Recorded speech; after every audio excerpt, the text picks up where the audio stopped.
So my name is Jahrona. I am 32 years old, and currently I work 2 jobs. It seems they keep cutting them hours. I've been dealing with that for about 3.5 years now, so I'm looking for something new. I have a long list of hobbies and a long list of talents. So I love building Frankenstein computers, so mismatching parts that don't go together. I'm into programming. I build my own little custom little electronics sometimes. My dream job, honestly, it would be behind the desk building computers or building some type of electronics and stuff, you know? Anything with electronics. So before foster care, I like to say my story started actually at my mama's house. My dad took me overnight, one night, brought me up here along with my cousin Peaches, starts working a job as a cable man, somewhere along the process get hooked on drugs. Basically, every day was a beating, but that's not even the part that hurt, for real. Honestly, the part that hurt was basically waking up one morning and not seeing your dad there, the one person supposed to look out for you, you know? And one of my neighbors who I was particularly, close with, not super close with, but like every time we saw each other, it was, hey. I asked her and she goes, we don't know, but you could just stay here till he shows up. A few weeks go by, a couple months go by, eventually he show up, drop off a couple VHS tapes, some snacks and stuff, talking about how he missed me and how he had to disappear for a little bit longer. I hear back from my dad a few weeks later, but not directly. I hear back from him because he's in the newspaper for robbing the gas station he worked at. So then I end up at house 2 of Coyote Hill with Chris and Lisa. And then right after they was no longer going to be parents, I moved over to house 3 with Barry and Lori Stoll. So, they had 4 boys of their own. They was just amazing, honestly. If you was to tell me angels on this planet don't exist, I'd probably say it's a lie, because I've never met anybody as great as those 2. Now, I work customer service, for crying out loud, you know? Those are 2 amazing people. And even after they was gone, they kept in touch. They was there for me a lot. But, every good thing must come to an end. I would have multiple foster parents there. And then eventually, due to my own poor behavior, I had to leave for Coyote Hill for a little bit.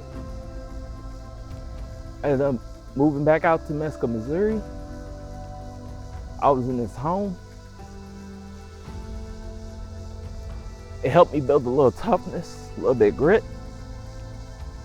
Woo! The happy times so far from there. Even had some things that I probably shouldn't talk about happen to me there. Well, I've seen some things happen to some other kids. But it's a slight reminder that not every foster home is gonna be on your side. So again, I was hanging out with some kids, a little older, hanging out with some kids shouldn't be hanging out with.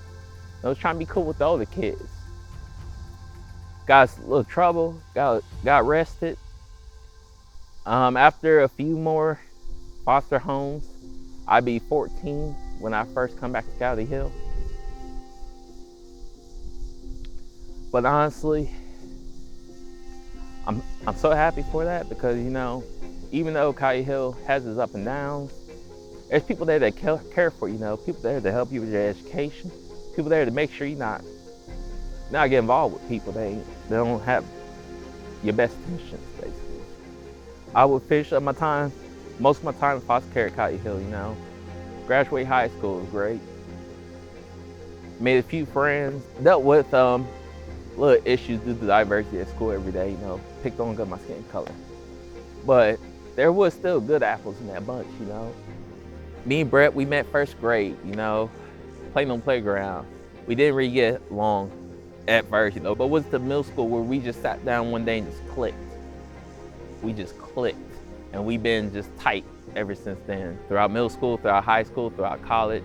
After college, he had a bad breakup. It's like, look, bro, I'm out here, I'm hurt, I'm alone. That's all he had to say. I told him, look, I'm on my way. Came out here, spent the whole weekend with them, chilling, My buddy Brett, He's like a brother to me, you know. We've known each other since first grade. So the reason why I think it's important to support Kylie Hill, if you look at like the paperwork and stuff, you see I've been in multiple, well over a dozen foster homes.